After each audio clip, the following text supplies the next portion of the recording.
All right, so welcome back to the channel. This right here is a normal size number pad from basically 100% or a TKL or something like that. Well, technically not a TKL because a TKL doesn't have a 10 key. Anyway, this is a number pad. And people always ask me why I don't put these on my boards. And well, that's because I use little tiny keyboards. You know, I do 40% boards. I keep my numbers on home row. I don't really have a need for these, but a lot of people really want a number pad. So, you know, I figured it was time to kind of make them happy and kind of give them what they want, which is a number pad. But we're not going to be building this one because you can obviously see there's no like port up top. There's no way to actually plug this in because this is like a dummy unit. This one doesn't actually work. What we're going to actually be building is right over here on my big old Elegoo Neptune Max 4. It's called the ScottoBigum. It is 16 times the surface area of a normal number pad. It has 80 switches because there's multiple under each one. And we're just going to kind of make the people happy. If you can kind of take a look, look at that size difference. I think people are going to like this because it gives them what they want, a big number pad. So let's jump in and we'll get started. Now, what I wanted to do before we actually jump into building this, I kind of wanted to explain the keys and how they're working because there is a practical reason to this too. It's not just a meme. I will talk about that later in the video. But the main thing here is that if we start pulling off some of these keycaps here, you see there's a lot of holes here on the plate. There's basically 4 switches for each 1U key. So that means these 2Us will have 8 switches on there. I do have to actually reprint this if it wants to focus on that. I did break one of the stems off, so I'll reprint this one. But the 1Us have 4 switches underneath and the big ones have 8. So there's a total of 80 switches in total here. Now I'm going to be using Gateron Blues on this. I think they feel good and they're kind of just sitting in my drawer, so I'm going to use them for a big project like this. And the reason we have those 4 switches, it actually stabilizes. So when you press it down, it makes it a lot more even than if you just had like say 1 switch in the middle. It wouldn't feel as nice. So that's the reason for that. We'll talk about the practical reasons of these bigger buttons later in the video. But yeah, the first step to actually building this is that I actually have to get all the switches into the plate and also put the standoffs on, because if you do that after, it's kind of the way I designed it. I made it so you put the standoffs on the plate first and then you put the switches and the keycaps on just to kind of get everything seated, because you have to like kind of press them and make sure that they're even out with the actual switches on here. Otherwise, they won't press the greatest. So I'm just going to go through on a time lapse then and kind of put everything together and get it started. And then we could talk about wiring it, because it is going to be direct wired. It is going to be wireless, so it is going to use a nice nano to kind of communicate with the computer, because if you did this wired, I mean, it'd be kind of weird to do that, right? So it is going to be wireless. It's going to have a, I think it's a 350 milliamp battery, so it's kind of big. It will last quite a while. So yeah, I'm just going to go through, get all that in, then we'll talk about wiring it, which is going to be parallel wired, and I'll be back after I kind of prepare everything for soldering.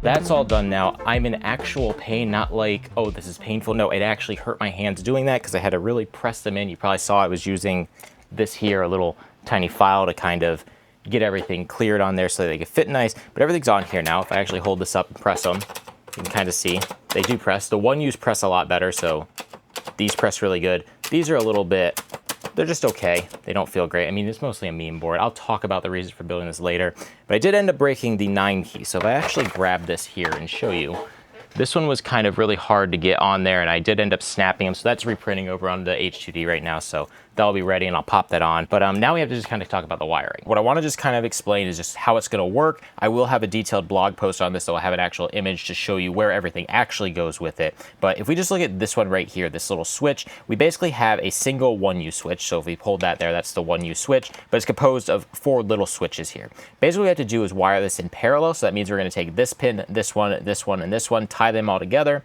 do the same with this pin, this one, this one, and this one, tie those together, and then we can basically connect one of those to all the switches. So we'll kind of have a ground plane for everything going to the controller, and then we'll connect like this pin that connects the other 3 together to an actual GPIO pin, and that's how we'll get the key press. So when those basically connect, it will know there's a key press there. Now, that may be a little confusing here. I'm pretty sure the blog post will help explain it, but I'm just going to go through. It's probably going to take like an hour to actually do everything here. I'm going to tie everything together. I'm going to get this switch in once it's done printing, and then we can actually wire to the controller, and then we should have a functional board.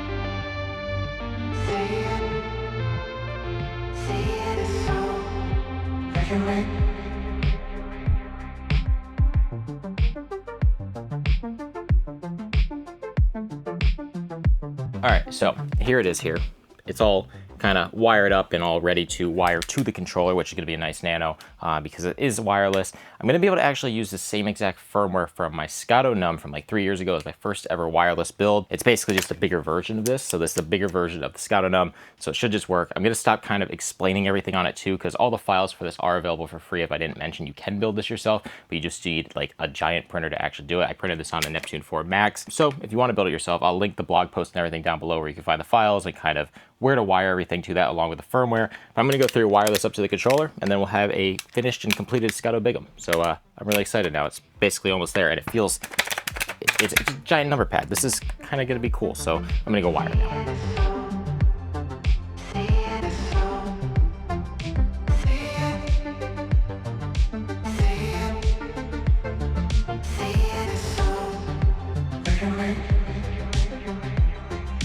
So here it is, all wired up. I know it doesn't look pretty, but this is all gonna be hidden in a case, so it really doesn't matter there.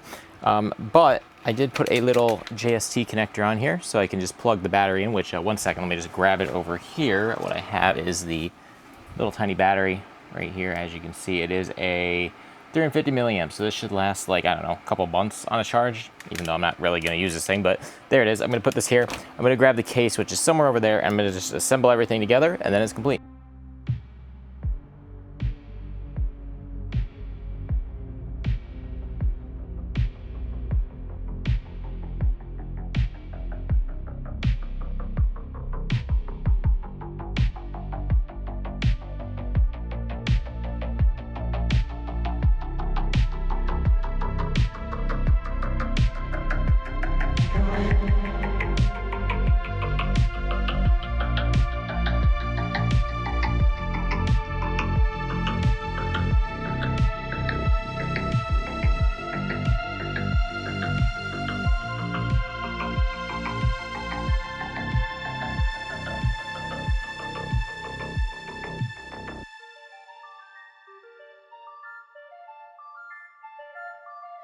Hello, this is the board. Look at that, look at it, it is gigantic, it is huge.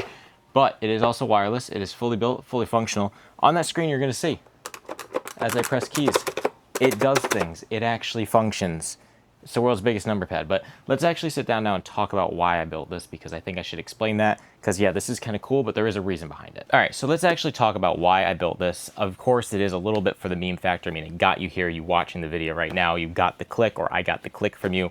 But really the big reason that I built this, I kind of wanted to bring attention to accessibility through keyboards. Specifically, a few months ago, I built the Scotto 2, which I'll put some videos and stuff up on the screen of that now. There's also a blog post on it. But I built that when someone that was a quadriplegic reached out to me. They wanted a controller for gaming on their computer, specifically racing games, so they needed a left and right button, but they needed bigger buttons to do that. It was kind of loosely inspired by the Xbox adaptive controller. I believe that's what it's called. That's what they also mentioned when kind of showing it to me. But that's what I wanted to show in this video, is that you can use those multiple switches to make bigger buttons here, because you know a normal MX switch is about 20 millimeter by 20 millimeter, specifically 19.05 by 19.05, but you know, who's counting the specifics there? But these are 4 times that. So these buttons here are actually about 76.2 by 76.2 millimeters. So about 4 times the size of a normal MX switch. So they're a lot bigger, making that kind of touch point easier to access. But also there's 4 switches under each one, so you can kind of make those bigger buttons there. So that's really the reason I made this video. And I mean, of course, it is kind of cool. It is the world's largest number pad. But yeah, I think this is probably the end of the video. I don't have much else to say here. That's kind of the entire build.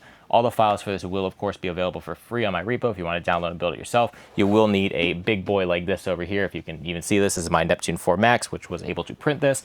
It uses probably about 500 grams of filament, so just be ready for that if you do print it. But yeah, I'll link the blog post and everything for this down below. Thank you for watching. Comment, rate, and subscribe. And yeah, I don't know what I'm going to do next, but I'm going to be messing around more with these big button ideas. Maybe foot pedals. I don't know. We'll figure something out, but I'll see you guys next time. I feel like this video just wouldn't be complete either without a comparison of the big boy versus a normal one. I mean, look at that. Look at the size. This thing's tiny. It's itty bitty. Look at that. Tiny. This thing, bigger than my head. It's gigantic. Crazy. I'm very happy with it. Anyway, that's the end of the video. We're out of here.